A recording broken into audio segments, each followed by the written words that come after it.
तो ये एक सर्वमान्य तथ्य है कि हम जीवन में सुख चाहते हैं। हम चाहते हैं कि हमको सुख मिले और सुविधाएं मिले, लेकिन इसके साथ ही हम एक और चीज़ भी चाहते हैं कि हमको आनंद मिले, हमको शांति मिले, हमको संतुष्टि मिले। तो इसके लिए ये सूत्र है कि सुख साधनों से मिलता है और शांति संतुष्टि ये साधना से मिलती है। और साधनों के लिए कर्म और साधना के लिए धर्म अनिवार्य है।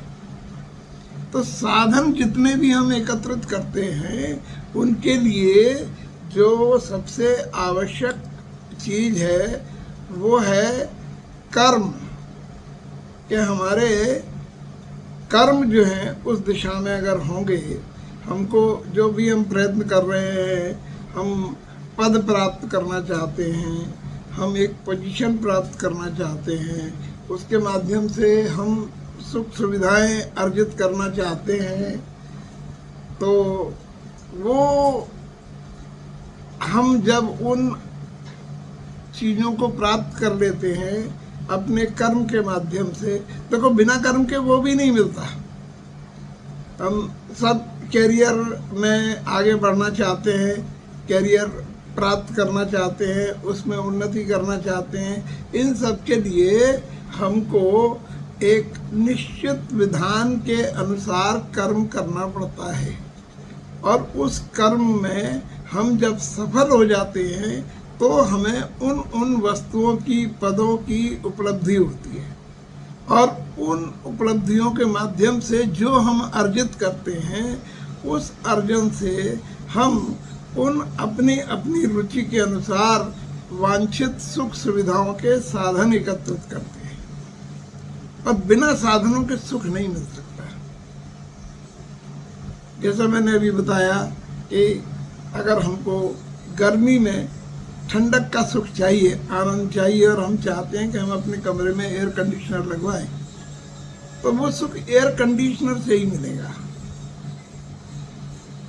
अभी मैं यहाँ बैठा हुआ हूँ, अगर मैं सामान्य पंखे में बैठूँ तो मुझे गर्मी लगेगी, पंखे की हवा भी गर्म लगेगी। लेकिन जैसे मैंने एसी ऑन किया तो एसी के टेम्परेचर को हम रेगुलेट कर सकते हैं, और उसके माध्यम से मैंने इस पूरे कमरे का टेम्परेचर अपने अनुकूल कर लिया, और अब यहाँ मुझे बैठने में कोई दिक्कत नहीं हो रही। ये है सुविधा, ये है सुख।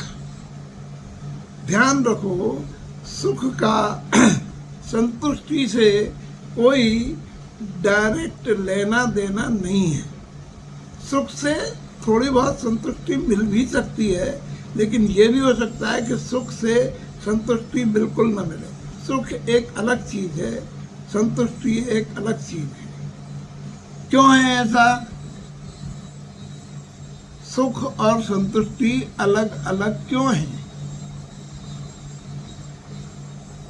सुख और संतुष्टि अलग अलग क्यों हैं आदर्श?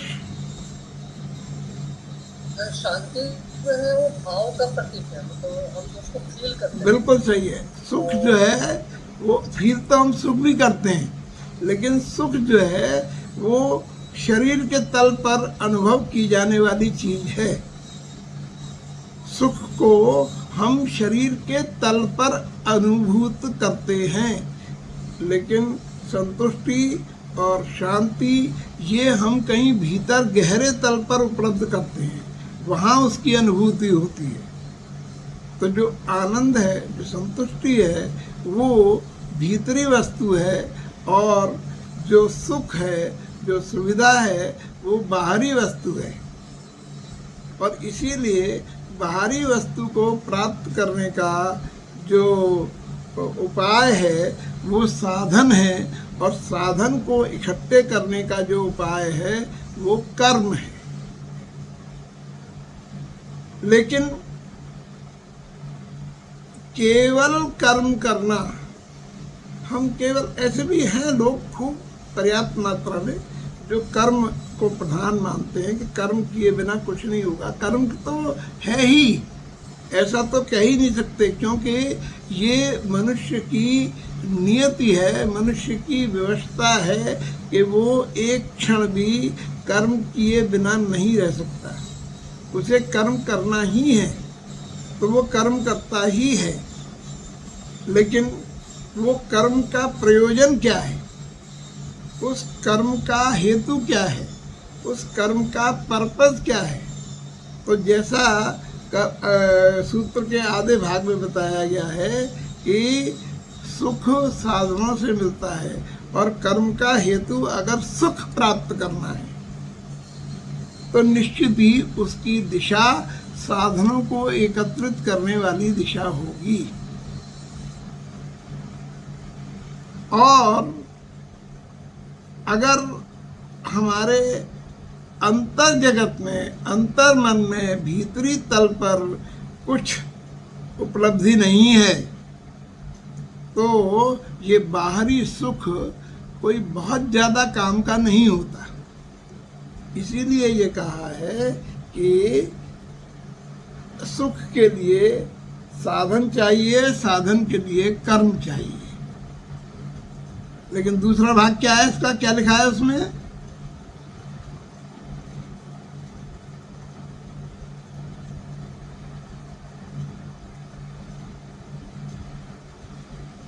आवाज नहीं आ रही तुम्हारी, माइक बंद है।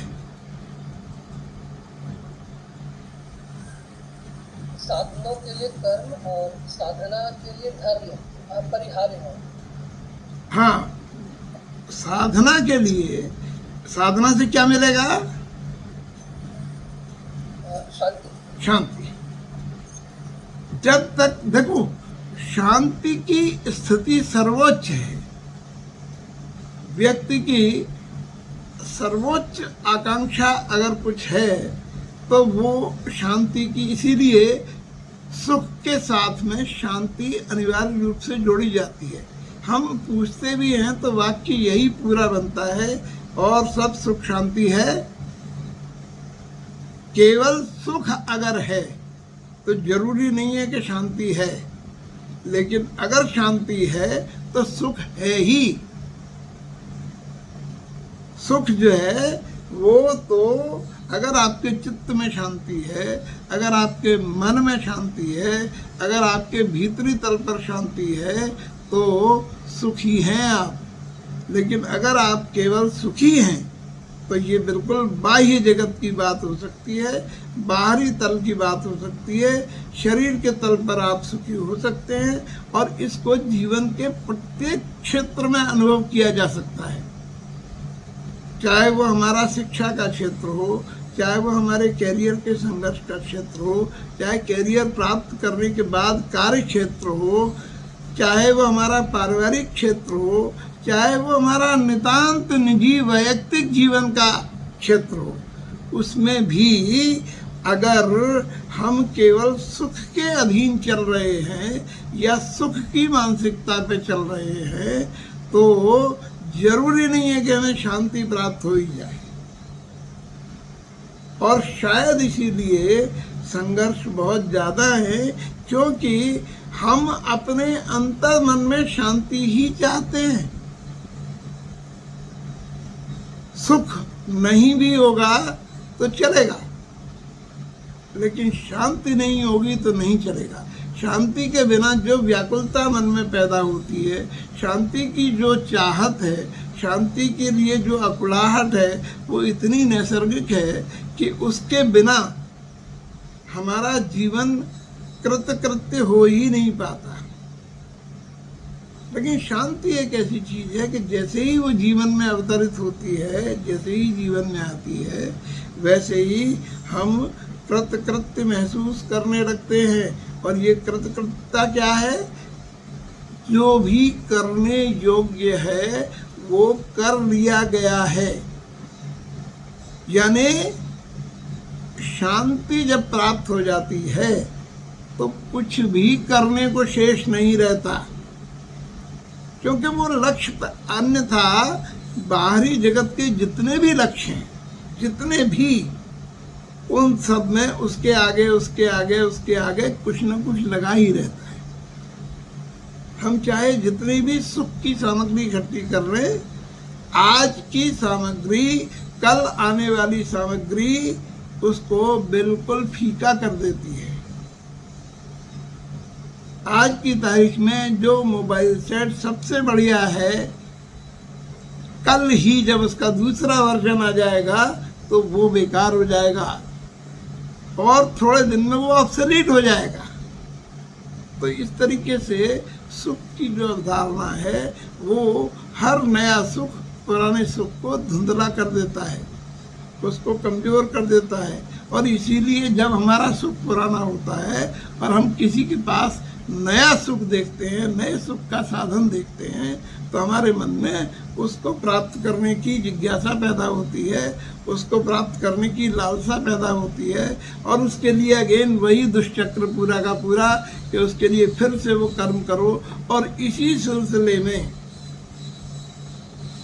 अगर हमारे विवेक की स्थिति अच्छी नहीं है तो फिर कर्म में विकृतियां भी आनी शुरू हो जाती हैं, क्योंकि साधन चाहिए तो किसी भी कीमत पर चाहिए, सुख चाहिए तो किसी भी कीमत पर चाहिए, बड़ा फर्क है। शांति चाहिए किसी भी कीमत पर चाहिए। अगर शांति किसी भी कीमत पर चाहिए तो ये हमसे अनिवार्य रूप से बेहतर काम कराएगी। अगर हमें किसी भी स्थिति में शांति चाहिए तो हम किसी भी प्रकार का त्याग करने के लिए तत्पर हो जाएंगे। लेकिन अगर हमें किसी भी प्रकार से सुख चाहिए तो जरूरी नहीं है कि उसके जो हमारे प्रयत्न हो वो सही दिशा के माध्यम से ही हो। अगर कैसे भी चाहिए तो हम गलत या जो प्रतिबंधित कर्म है हम उनको करने में भी परहेज नहीं करेंगे। हम चोरी करके भी सुख प्राप्त कर सकते हैं यदि हमारा विवेक जागृत नहीं है तो। हमको तो चाहिए, किसी भी कीमत पर चाहिए, लेकिन शांति अगर किसी भी कीमत पर चाहिए तो शांति केवल और केवल हमारे सकारात्मक कर्मों का, सकारात्मक प्रयत्नों का ही परिणाम हो सकती है। वो कभी भी नकारात्मक कृत्यों के द्वारा प्राप्त होती ही नहीं है। और ऐसा क्यों है? ऐसा इसलिए है कि शांति एकदम नैसर्गिक चीज है। शांति में कुछ भी मिलाया, घटाया, जोड़ा जा ही नहीं सकता। शांति में कुछ भी ऊपर नीचे हो ही नहीं सकता। अगर चित्त में शांति है तो यहाँ बैठे हुए भी है और जो एवरेस्ट की शिखर पर बैठकर तपस्या कर रहा है वहाँ भी है, और इसकी गुणात्मकता में कोई अंतर नहीं।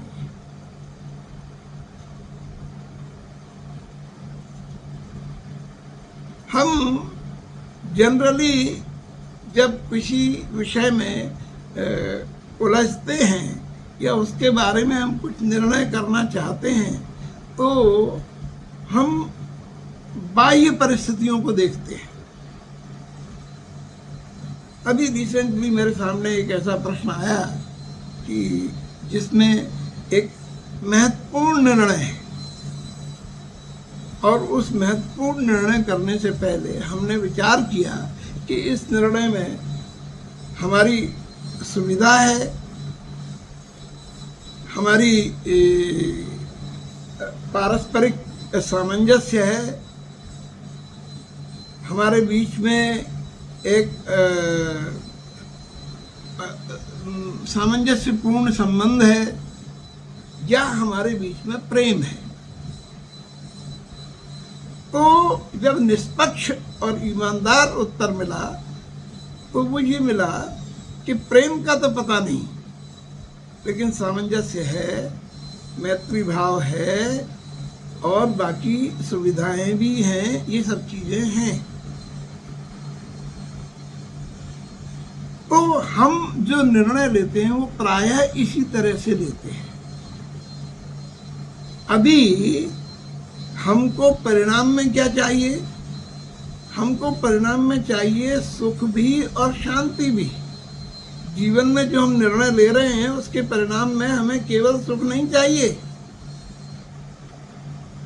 ये हमारा अपना एक बहुत महत्वपूर्ण अपेक्षा है कि हम केवल सुख नहीं चाहते,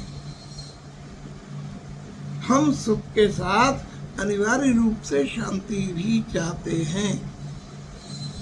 तो शांति के लिए हमको जो अपने हम निर्णय कर रहे हैं उस निर्णय में देखो, कल मैं एक जगह सत्संग में गया था शाम को, तो वहाँ एक बहुत विदुषी महिला थी। तो उन्होंने अपने प्रवचन में एक बात बड़ी अच्छी कही, मुझे बड़ा अच्छा लगा उसका, कि उन्होंने कहा विश्व से विश्वनाथ तक की यात्रा और जगत से जगन्नाथ तक की यात्रा।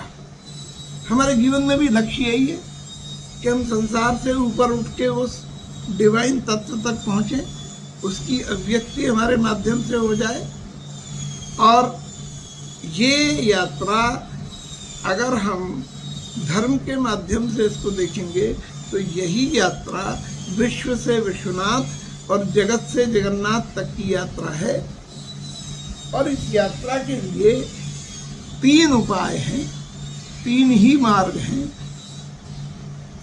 पहला मार्ग ज्ञान का मार्ग है। ज्ञान के मार्ग से हम पहुंच सकते हैं। ज्ञान के मार्ग से भी हम उसी स्थिति तक पहुंच सकते हैं, क्योंकि ज्ञान का शिखर भी वही है। दूसरा मार्ग है कर्म का मार्ग। तो कर्म के मार्ग से भी हम उस स्थिति तक पहुंच सकते हैं। तो ज्ञान और कर्म का मार्ग, देखो ज्ञान अगर है तो वो कर्म का स्वरूप बता देगा हमको कि इस स्वरूप के कर्म से यहाँ तक पहुँचा जा सकता है। लेकिन ज्ञान का और कर्म का मार्ग तो है ही, साथ में एक और मार्ग है, और वो मार्ग है भक्ति का मार्ग। क्योंकि उनका वहाँ प्रसंग चल रहा था आध्यात्मिक, तो उसमें उन्होंने बताया कि भक्ति का भी मार्ग है। तो ये जो ज्ञान और कर्म हैं, ये यद्यपि अपने आप में अकेले हो सकते हैं, लेकिन इनके शिखर तक पहुंचने में अनेकों बाधाएं हैं, अनेकों बाधाएं। और वो अनेकों बाधाएं ऐसी भी हैं कि अगर मान लो आप प्रयत्न करते करते पहुंच भी गए, तो पहुंच करके वहाँ टिके रहना बहुत मुश्किल काम है, क्योंकि वहाँ से फिसलना भी बहुत आसान है। और इस बारे में एक बार शायद हमने रामचरितमानस के एक प्रसंग से इसको समझाने की कोशिश की थी, जिसमें ये बताया था, और उसमें एक चौपाई आती भी है, लिखा भी है कि ज्ञान का पंथ कृपान की धारा। ज्ञान का जो मार्ग है वो कृपान की धार के समान है, वो दुधारी तलवार है। एक तरफ ज्ञान हमारे संशयों का, हमारी दुविधा का नाश करता है, वहीं दूसरी तरफ ज्ञान हमको स्वयं को भी नष्ट कर सकता है, ये भी बात है। लेकिन जो भक्ति का मार्ग है वो बिल्कुल निरापद है, पूर्णतः सुरक्षित है। क्यों? क्योंकि भक्ति के मार्ग पर जो हमारा पाथेय होता है, जो हमारा संबल होता है, जो हमारा सहारा होता है, वो होता है प्रेम। प्रेम के बिना भक्ति असंभव है। और भक्ति अगर है तो ज्ञान और कर्म दोनों संभव हो जाएंगे, और भक्ति के माध्यम से उपलब्धि भी अत्यंत शीघ्र होती है। और भक्ति का मार्ग अशुद्ध हो ही नहीं सकता, क्योंकि उसकी मूल प्रेरक ऊर्जा प्रेम है। सारांश ये है कि साधन को एकत्रित करने के लिए परिश्रम चाहिए, कर्म चाहिए, लेकिन साधना के लिए धर्म चाहिए। और धर्म के जो 3 मार्ग हैं, ज्ञान, कर्म और भक्ति, इसमें भक्ति जो है वो अनिवार्य मार्ग है। और भक्ति के अधीन होकर के हमको बहुत ज़्यादा कुछ करना नहीं है। भक्ति के लिए केवल और केवल एक प्रेम के तत्व को जागृत करना है। और हम सब प्रेम के तत्व के साथ जन्म लेते हैं। संयोग से आज मदर्स डे है, मातृ दिवस है, और प्रेम के प्रतीक के रूप में माँ को सर्वोच्च स्थान दिया जाता है। क्यों? क्योंकि अपवादों को छोड़ दें। आज के युग धर्म के हिसाब से अगर कुछ अपवाद कहीं हैं तो उनको छोड़ दें, लेकिन सामान्य तौर पर माँ सिर्फ और सिर्फ ममत्व की ही मूर्ति होती है, सिर्फ और सिर्फ निस्वार्थ प्रेम की ही मूर्ति होती है। तो हम सब उस प्रेम से ही उत्पन्न होते हैं। और इसीलिए चाहे जो हो, इर्रिस्पेक्टिव टू एनीथिंग, हमारी जो हार्दिक अभिलाषा है, वो हार्दिक अभिलाषा प्रेम को प्राप्त करने की ही होती है। कई जगह ऐसी भ्रांति हो सकती है कि हम इसको नकार दें कि नहीं, लेकिन अंतिम रूप से हमारी जो हार्दिक अभिलाषा है वो प्रेम को ही प्राप्त करने की होती है। और प्रेम की ही परछाई है शांति। यदि आप प्रेम में हैं तो आप शांत हैं। यदि आप प्रेम में हैं तो आपको और कुछ चाहिए ही नहीं। ये जो तत्व है, ये तत्व एक बार हमारे समझ में आ जाए, बस अगर हमारे समझ में आ जाता है तो फिर जीवन के सारे भ्रम समाप्त हो जाते हैं। फिर कोई भ्रम रहता ही नहीं है। रामायण में एक जगह लिखा हुआ एक दोहा आता है, उमा जे राम चरण रत, विगत काम मद क्रोध, और निज प्रभु में देखई जगत, केही सन करई विरोध। शांति प्रेम का परिणाम है, अशांति विरोध का परिणाम है। तो अगर हम प्रेममय होते हैं तो हम सबके साथ में एकात्मता का अनुभव करते हैं। तो जो लोग भी ऐसे हुए हैं वो पूरे जीवन में उनका वैर होता ही नहीं है। उनको कहते ही अजात शत्रु हैं कि इनका कोई शत्रु ही नहीं है, क्योंकि विरोध का भाव बचता ही नहीं है।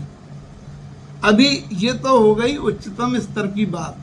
हम जो सांसारिक लोग हैं, जो हम संसार में हैं, हम अपने जीवन में कैरियर के लिए संघर्ष कर रहे हैं, हम अपनी उन्नति के लिए संघर्ष कर रहे हैं, तो हमें सुख के साधन चाहिए, हमें कर्म भी करना है। लेकिन इस कर्म में हम अगर धर्म की ब्लेंडिंग रखेंगे तो इसके परिणाम भी अच्छे मिलेंगे। और वो जो अशांति के कारण होने वाले फ्रस्ट्रेशंस हैं, हम उनसे भी बच सकते हैं। और धीरे धीरे, क्योंकि धर्म का मामला साधना का मामला है, और साधना के प्रकरण में क्रमशः उत्तरोत्तर वृद्धि होती है। और आज के समय में, आज के युग में ये थोड़ा और भी कठिन हो गया है। क्योंकि और तो और अगर कोई हमको बता भी रहा होता है या हमको सिखा भी रहा होता है तो हम उसी से प्रतिप्रश्न करने लगते हैं कि जब आप बता रहे हैं तब तो बहुत अच्छी बात है, लेकिन उसके बाद गड़बड़ है।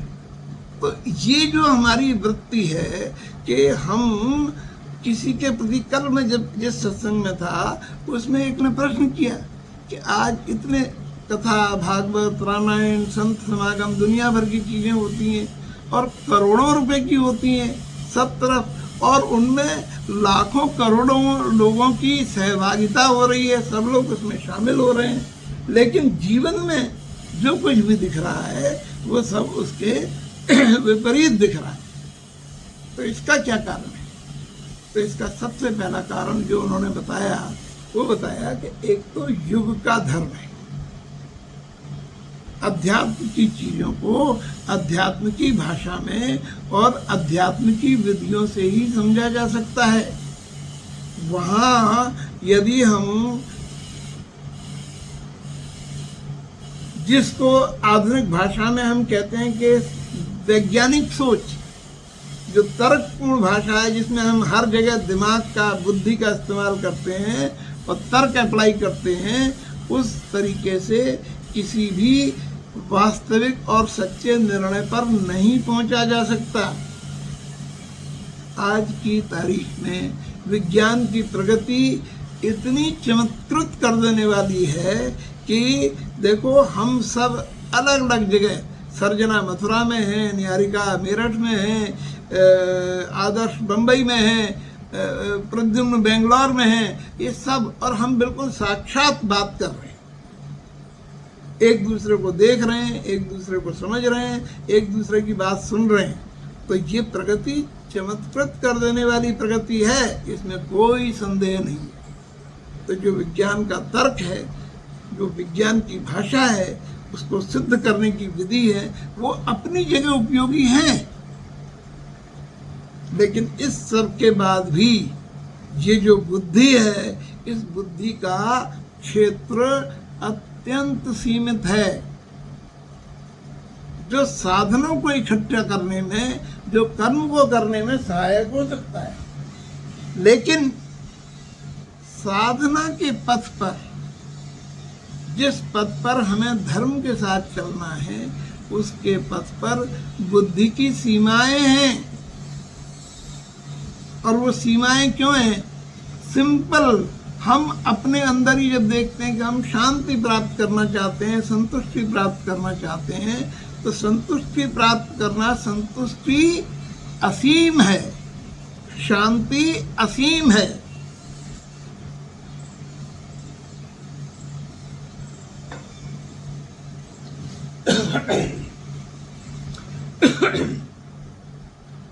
शांति को, संतुष्टि को हम गणना नहीं कर सकते, हम उसको क्वांटिफाई नहीं कर सकते।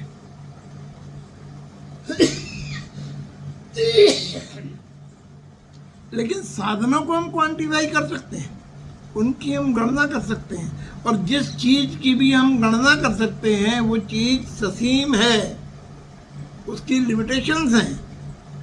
क्योंकि गणना अगर प्रारंभ हो सकती है तो गणना समाप्त भी होगी, यानी कि उसकी सीमितता है। लेकिन जिसकी गणना ही नहीं की जा सकती, तो शांति की गणना नहीं की जा सकती, संतुष्टि की गणना नहीं की जा सकती। इसी तरह से प्रेम की भी गणना नहीं की जा सकती।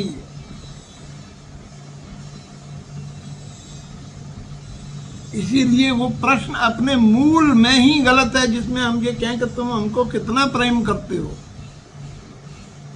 इसका जवाब तो सिर्फ हाँ ना है। प्रेम करते हैं तो करते हैं, नहीं करते तो नहीं करते। बल्कि इससे भी ऊपर प्रेम किया जाना संभव नहीं है, क्योंकि प्रेम कर्म नहीं है, ये एक भाव की स्थिति है, और ये भाव की स्थिति स्वयं उत्पन्न होती है।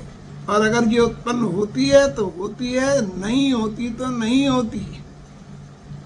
कंपेटेबिलिटी पैदा की जा सकती है, सामंजस्यपूर्ण स्थिति पैदा की जा सकती है, सामंजस्य बनाया जा सकता है, और चीजें बनाई जा सकती हैं। तो इसी तरीके से जीवन में सुविधाओं का निर्माण किया जा सकता है, लेकिन शांति का निर्माण नहीं किया जा सकता। शांति को हम वी कैनॉट क्रिएट पीस। ये तो उस स्थिति का परिणाम है जिस स्थिति में हम अपने आप में स्वस्थ अनुभव करते हैं। स्वस्थ का मतलब अपने स्व में स्थित, हम अपने सेल्फ में जब होते हैं, ये है स्वस्थ। तो जब हम स्वस्थ होते हैं तो परिणामतः शांति हमारा स्वभाव हमको पता चल जाता है, क्योंकि हम शांत ही उत्पन्न हुए हैं। हमारे जीवन में जितनी भी परेशानियां हैं, जितने भी विवाद हैं, जितनी भी और चीजें हैं, वो एक्वायर्ड हैं। शांति एक्वायर नहीं की जा सकती। शांति तो हम जैसे ही हम इन चीज़ों को हटाते हैं, हम शांत हैं। तो इसीलिए शांति के लिए अध्यात्म की ज़रूरत है। शांति के लिए जिस मार्ग पर चलना है वो धर्म का मार्ग है, क्योंकि शांति का हम निर्माण नहीं कर सकते, साधनों का हम निर्माण कर सकते हैं।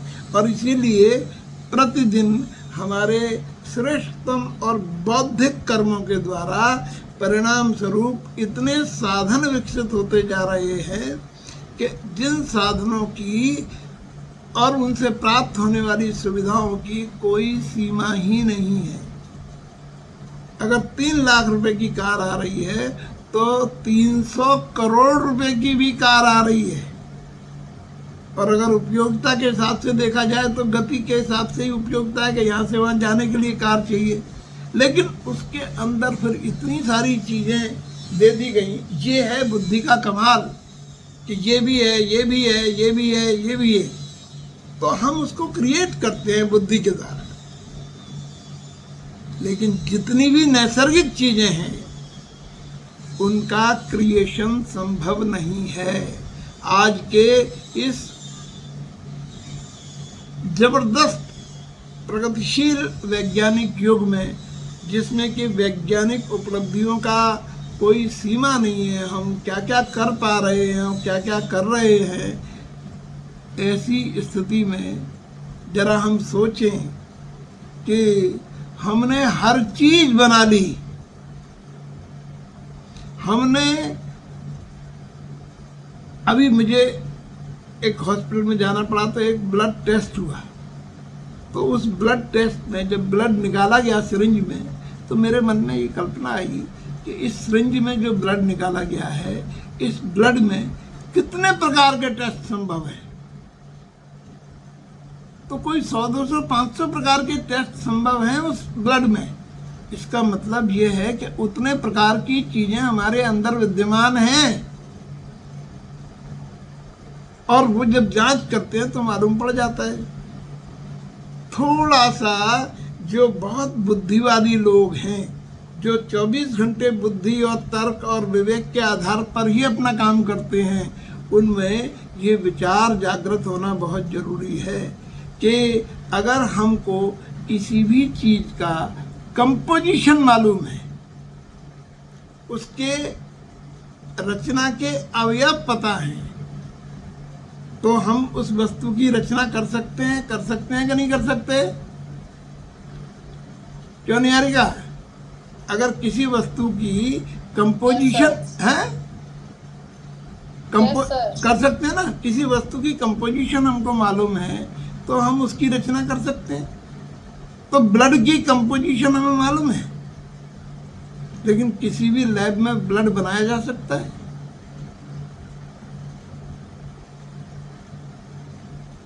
और ऐसी अनेक अनगिनत नैसर्गिक चीजें हैं।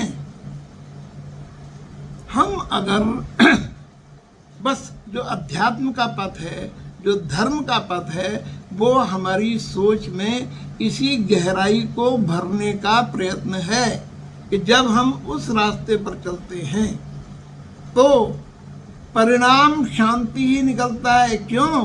क्योंकि उस पर चलते हुए ही हमें ग्रेटिट्यूड आता है, हमारे अंदर आभार आता है, हमारे अंदर अहोभाव आता है, हमारे अंदर धन्यवाद आता है।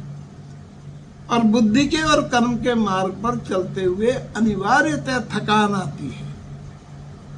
एक जगह जाके हम थक जाते हैं कि बस अब बहुत हो गया, अब नहीं कर सकते। लेकिन ये पथ ऐसा है कि जिस पथ पर निरंतर यात्रा करते रहना भी अपने आप में एक आनंद है।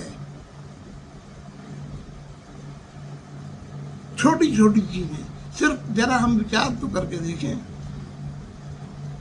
कल मैं जिस रास्ते पर गया वो रास्ता शहर से बाहर का था और थोड़ा दूर था, 10-12-14 किलोमीटर दूर था। उस रास्ते में मैंने देखा कि मार्बल और ग्रेनाइट की दुकानें थी। तो मेरे साथ एक मित्र थे, हम देखते हुए जा रहे थे, तो मन में विचार आया कि ये दुकानें, हर दुकान पर ग्रेनाइट पत्थर के स्लैब प्रचुर मात्रा में रखे हुए थे, कोई कमी नहीं थी। आपको जितना पत्थर चाहिए आप दुकान से ले लें। और वैसी दुकानें कम से कम 25-50 दुकानें रास्ते में मिली होंगी। फिर मुझे ख्याल आया कि एक बार मैं बेंगलोर गया था और बेंगलोर में, शायद मैंने कभी किसी सेशन में बताया था, वहाँ प्रशांति कुटीरम है, योग विश्वविद्यालय, उसमें मैं गया था। तो उसका जो रास्ता है, उस रास्ते में मार्बल और ग्रेनाइट की कम से कम 200-400 दुकानें, और सब में स्टॉक के मामले में भरपूर। अभी ये मैंने एक सिर्फ मार्बल का एग्जांपल दिया। दूसरी तरफ आजकल सब्जियों के ठेले पर लभेड़े आ रहे हैं। लभेड़े बड़ी छोटी चीज है, हम सब लोग अपने घरों में अचार डालते हैं उसका। तो लभेड़े का सीजन है, तो ठेलों पर लभेड़े के पहाड़ से लगे हुए दिख रहे हैं। जहाँ जहाँ जाए, किसी भी सब्जी मंडी में चले जाएं, अन्य सभी सब्जियों के अलावा लभेड़े और पहाड़ के नुमा रखे हुए हैं। चलो ठीक है। इसके बाद अगर हम किसी ड्राई फ्रूट की दुकान पर चले जाएं, तो ड्राई फ्रूट का ढेर लगा हुआ है। काजू चाहिए तो काजू, किशमिश चाहिए तो किशमिश, अखरोट चाहिए तो अखरोट, और जितने हमको चाहिए उतने मिल जाते हैं। हमें 2 क्विंटल चाहिए तो 2 क्विंटल मिल जाएंगे। अभी जरा इसको माइक्रो लेवल से हटा करके इसको मैक्रो लेवल पर सोचो कि जितनी भी चीजें दृश्यमान जगत में दिखाई देती हैं, उन सारी चीजों का अल्टीमेट सोर्स तो ये पृथ्वी है। इस पृथ्वी से ही निकलती हैं। कोई भी चीज आसमान से टपकती नहीं है। सोर्स पृथ्वी है। चाहे वो आलू हो, चाहे वो मार्बल हो, चाहे वो हीरे की खदान से निकला हुआ हीरा हो, सोना हो, कुछ भी हो, धातु हो, फल हो, फूल हो। सुबह सुबह हम पूजा के लिए उठते हैं तो फूल ढेरों, जितने में चाहिए।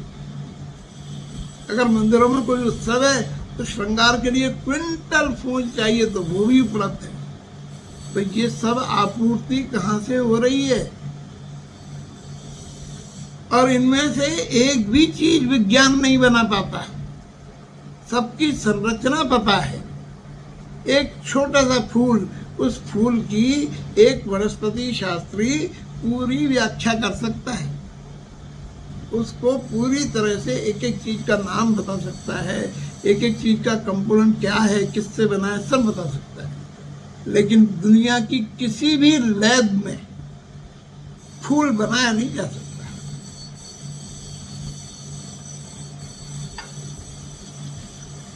रोबोट तो बना लिया, और रोबोट इतना उन्नत बना लिया कि वो सोच सकता है, वो फील कर सकता है। उसको सिचुएशन दे दो तो वो कविता लिख सकता है।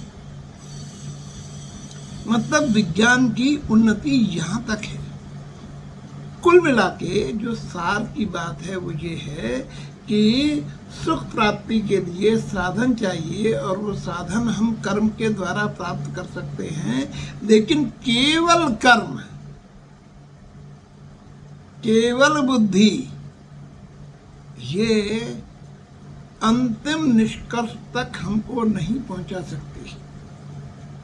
तो हमारी जो दिशा है, जो हमारे काम करने की डायरेक्शन है, वो ऐसी होनी चाहिए कि उसमें जो दूसरा पक्ष है, जो हमारी बड़ी प्राकृतिक चाहत है शांति की, संतुष्टि की, क्योंकि जब तक वो नहीं मिलती है तब तक जीवन में सब मिला हुआ बेकार होता है। हमको अपनी इच्छा की सारी चीज़ें मिल जाए लेकिन शांति न मिले तो वो सारा मिला हुआ बेकार लगता है। क्यों लगता है कि नहीं लगता? सब कुछ मिल जाए लेकिन मन की शांति नहीं है। अगर मन की शांति नहीं है, चित्त में शांति नहीं है, संतुष्टि नहीं है तो सारा मिला हुआ बेकार है। तो जो हमारा प्रयत्न का मार्ग है वो प्रयत्न का मार्ग निश्चित रूप से कर्म का ही होगा। कर्म के बिना किसी भी साधन की उपलब्धि नहीं होगी, लेकिन कर्म के साथ में, साधन के साथ में अगर हमने साधना को भी जोड़ दिया, उसकी ब्लेंडिंग भी हो गई, उस धर्म की भी ब्लेंडिंग हो गई, अध्यात्म की ब्लेंडिंग हो गई। और इसके लिए जरूरी नहीं है कि हम बहुत बड़ी बड़ी किताबें पढ़ें, जरूरी नहीं है कि हम बहुत कुछ वेद पढ़ें, उपनिषद पढ़ें, वो बहुत अच्छी बात है, लेकिन सबसे महत्वपूर्ण इसमें पढ़ने के लिए जो भाषा है वो भाषा है हमारे हृदय की भाषा, हमारी अनुभूति की भाषा। बुद्धि क्या करती है? बुद्धि हमको अनुभूति से काट देती है, हम अनुभव नहीं कर पाते, और अनुभव नहीं कर पाते तो हम कहते हैं हमें जरूरत ही नहीं है इसकी, हम तो कर रहे हैं अपना काम, ठीक से कर रहे हैं, बढ़िया, और प्रोग्रेस भी कर रहे हैं, बिल्कुल ठीक है। बुद्धि के सहारे एक सीमा तक पर्याप्त प्रोग्रेस की जा सकती है, बुद्धि के सहारे एक सीमा तक पर्याप्त उपलब्धि की जा सकती है, लेकिन ये मैं तुम्हें बता रहा हूँ अपने जीवन के अनुभव से भी और दूसरों के जीवन को देख करके भी कि केवल भौतिक उपलब्धि, केवल सुख की उपलब्धि, साधनों की उपलब्धि अंततः व्यक्ति को असफलता, नैराश्य और बहुत सारी नकारात्मक भावनाओं से ही भरती है, और इसी के दुष्परिणाम जीवन में देखने को हमें यदा कदा देखने को मिलते हैं, सुनने को मिलते हैं, कई तरह की दुर्घटनाओं के माध्यम से। लेकिन इसी के समानांतर अगर हमने जीवन में अनुभूति को भी प्रधानता दी, देखो बुद्धि की चीज जिसे हम तर्क से प्रमाणित कर रहे हैं वो तर्क के द्वारा खंडित भी हो सकती है। जिस चीज को हम तर्क से प्रमाणित कर सकते हैं, आज हम तर्क से प्रमाणित कर रहे हैं, कल हमारे ही दिमाग में उससे मजबूत कोई तर्क आ गया तो हम उसी चीज को खंडित भी कर देते हैं। लेकिन हृदय की चीज, भावना की चीज, भक्ति की चीज, प्रेम की चीज, ये खंडित होती ही नहीं है, किसी सूरत में खंडित नहीं होती, और अगर खंडित हो जाए तो ध्यान रखना वो कुछ और है, फिर वो ये नहीं है, क्योंकि उसको खंडित करना संभव नहीं। वो दृष्टि, जिस दृष्टि से हम उस तत्व को देख पाते हैं जो अनुभव के योग्य, इसीलिए कहते हैं ना कि अनुभव हमेशा प्रामाणिक होता है, ज्ञान अप्रामाणिक हो सकता है। ज्ञान हमने पुस्तक में पढ़ा, ज्ञान हमने किसी से सीखा, वो अप्रामाणिक हो सकता है, लेकिन अनुभव कभी भी अप्रामाणिक नहीं होता।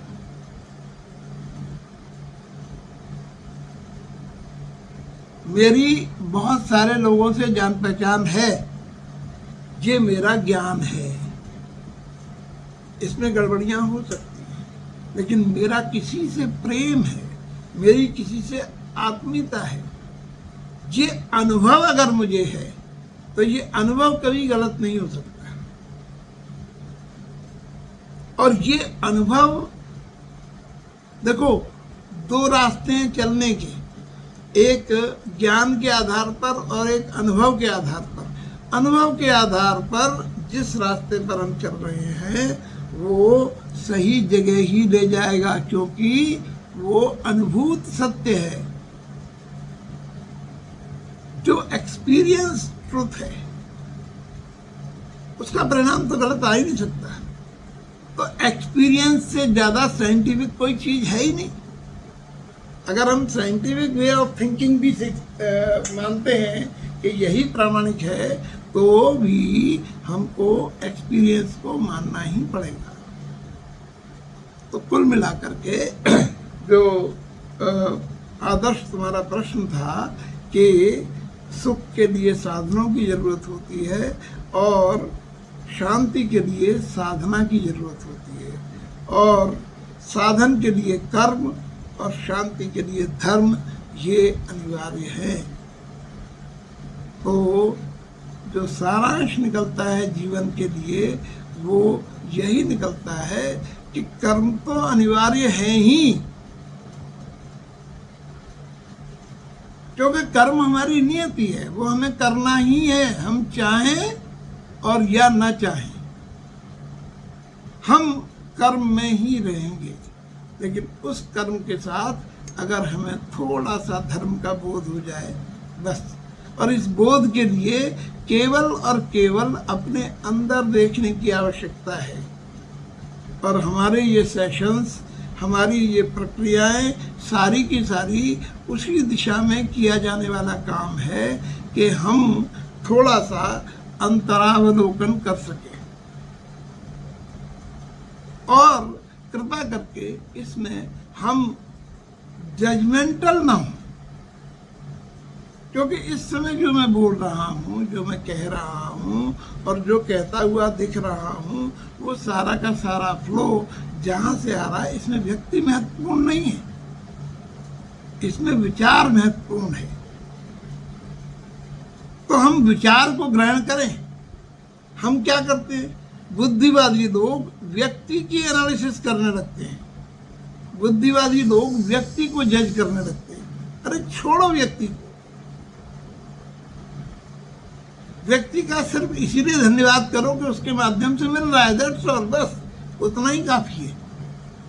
लेकिन हम चूंकि विवेकशील हैं, बुद्धिमान हैं, तर्क के आधार पर सोचने वाले हैं, चलने वाले हैं, तो इसीलिए उस बुद्धि को जिसके द्वारा हम कर्म कर रहे हैं, उसको एक अनिवार्य सपोर्ट अगर धर्म की बुद्धि का मिल जाएगा तो कर्म भी सार्थक होगा और साधना भी सफल होगी। तो साधन भी मिलेंगे और संतुष्टि भी मिलेगी, ये दोनों चीज़ें समान रूप से मिलेंगी। आज के सेशन में मैं समझता हूँ आदर्श के तुम्हारी जो बात थी, उस बात को हमने पूरा स्पष्ट करने की कोशिश की। बात समझ में आई कि नहीं? तुमने कहा था कि इसको और ज़्यादा जानना चाहते हैं। हैं? समझ में आई। कोई इमीडिएट तत्काल कोई प्रश्न है? चलो अच्छी बात है, अगर ये समझ में आई है तो बहुत अच्छी बात है। इतना सुनने के बाद बार बार की तरह से मैं रिक्वेस्ट करता हूँ कि इस पर थोड़ा समय जरूर दो चिंतन के लिए, थोड़ा समय जरूर दो इसके एक्सप्रेशन के लिए। और ये बात सिर्फ और सिर्फ तुम्हारे ही हित में है। मानना न मानना पूरी तरह से तुम्हारी स्वतंत्रता है। मान लोगे तो इसका अधिकतम लाभ उठा सकते हो। जीवन के किसी भी निर्णय के क्षण में जो निर्णय होगा वो निर्णय तुम्हारे पक्ष में ही होगा अगर इन चीज़ों पर विचार करोगे। तो मेरा एक बार फिर से तुम सबको ये परामर्श है कि जो भी सेशन में सुनते हो उसके बारे में आपस में बात करो, मुझसे बात करो, एक्सप्रेशन दो, लिखो और ज़रूर लिखो। That's all from my side. Thank you very much. Thank you sir.